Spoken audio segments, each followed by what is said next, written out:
people are calling it the biggest game of the season. To date, yes, it's the biggest game of the season. And it's a game in which Iowa's an underdog at home. Does not happen often.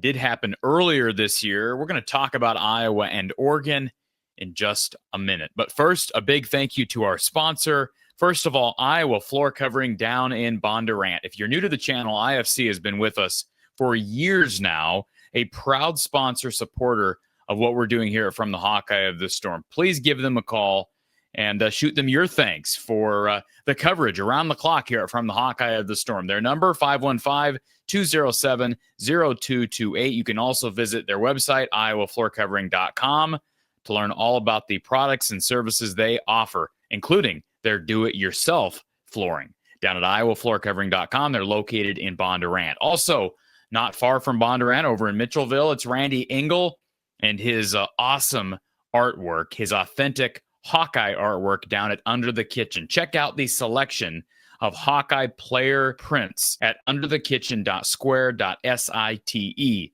That's underthekitchen.square.site. You can also visit his Facebook page. So we're talking about Iowa and Oregon. What a showdown awaiting Kinnick Stadium, first week of November. I know a couple weeks ago, prior to Iowa's second bye week, the Hawkeyes throttled Minnesota, PJ Fleck and company, walking away with their tails between their legs. And I made the mention following that game that early on, that game reminded me of the Ohio State game of 2017, just the way things kind of unraveled for Minnesota from the get-go, including a pick six. Monty Hooker had a pick six for the Hawkeyes against Ohio State in 2017. We saw Zach Lutmer, who plays the same position that Monty did, with a similar pick for six, and Iowa just ran away with it in the first half. Minnesota was never able to gain traction. Now, Ohio State did start to roll offensively at one point in that first half in 2017, but of course, Iowa never stopped, scored 50+. I bring that game up only because 2 weeks ago, after Iowa throttled the Gophers,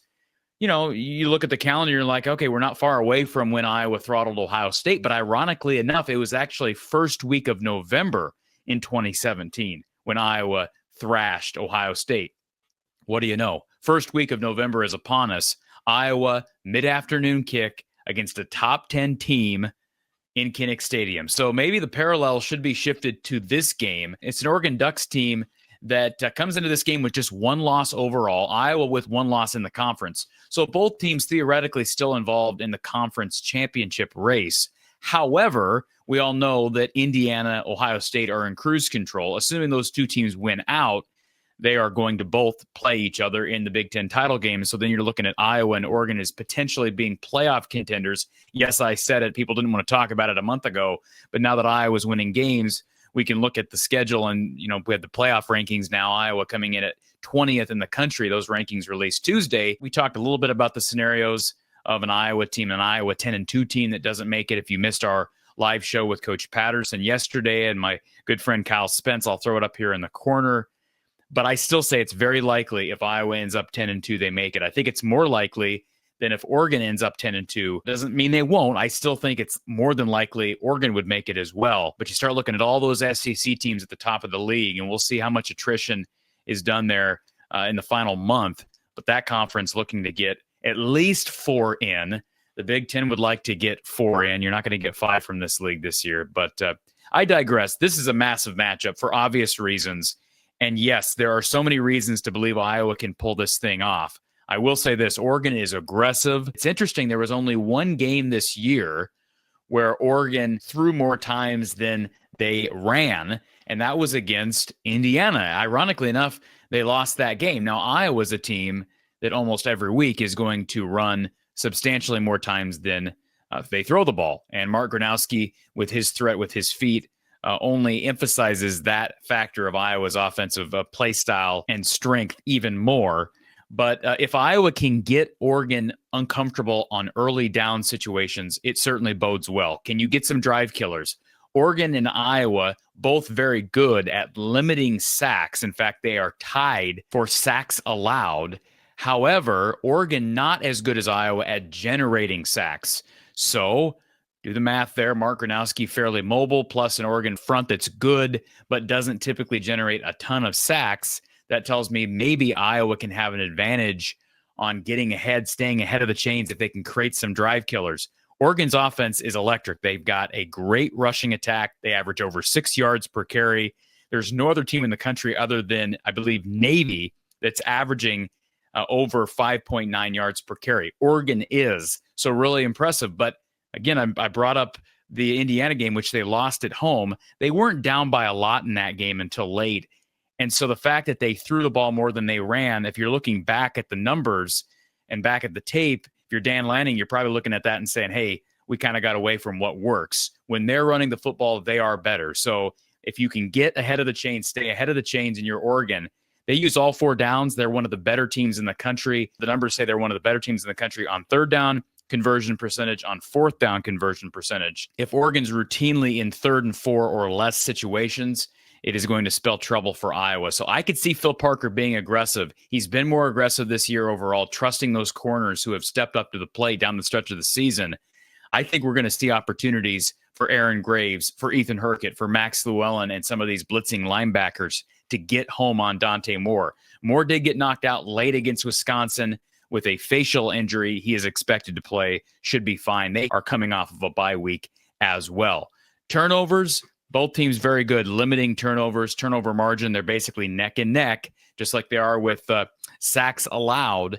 So I don't really see a big differential there. Certainly the biggest difference just on paper is Oregon's passing attack, because they are substantially better if you just look at the numbers in yards per game, passing efficiency, etc. But I do think Iowa has a slight edge as it relates to the ground game, only because of the threat of Mark Gronowski. Oregon's better per rush, but I think when you add in Mark Gronowski's ability to run the football, Dante Moore is a good athlete, but Mark Gronowski is looking to run short yardage situations. That is going to bode well. So I normally throw a bunch of stats at you, stat rankings and all that. I think this game more so comes down to critical down conversion percentage, and can you create a few drive killers at opportune times. I don't think it's going to be a high-scoring game.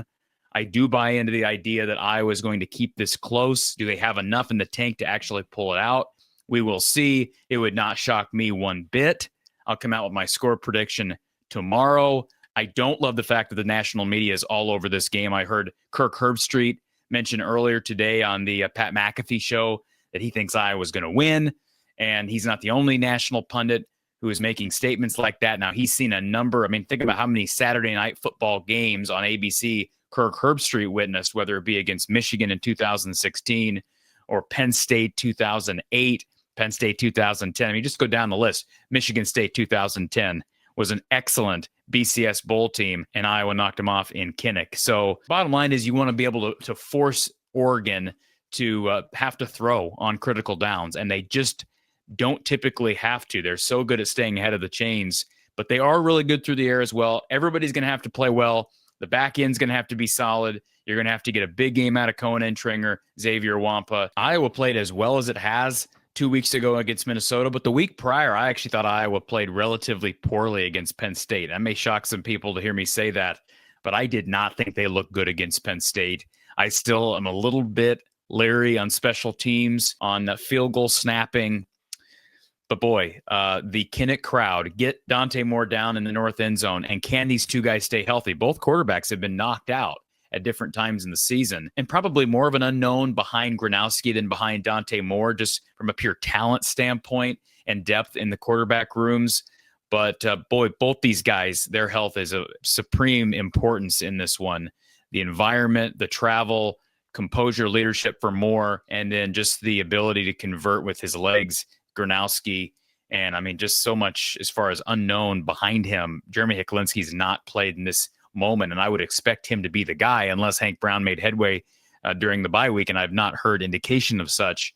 Heklinski would be the guy to relieve Gronowski. So many things to watch for, but I'll come out with my score prediction on Friday. Tune in for that. And yeah, I mean, these prediction videos are what they are. I kind of go all over the place. I'm not throwing as many numbers at you this week. I just think the Kinnick factor is the biggest edge in the conference and one of the biggest edges in the country. Can't speak to Death Valley and some of the other great places to play across the country. But boy, how many top 10 teams have we seen? A number of top 10 teams coming into Kinnick under the Kirk Ferentz regime and losing. So would not be shocked if it happened, but I'll come out with my score prediction tomorrow. And then live post-game coverage after the game, myself, Matt Kroll, former Hawkeye Matt Kroll, and former Hawkeye assistant coach Don Patterson. Join us for live post-game coverage following the 2:30 p.m. game on CBS. We'll talk to you Saturday night.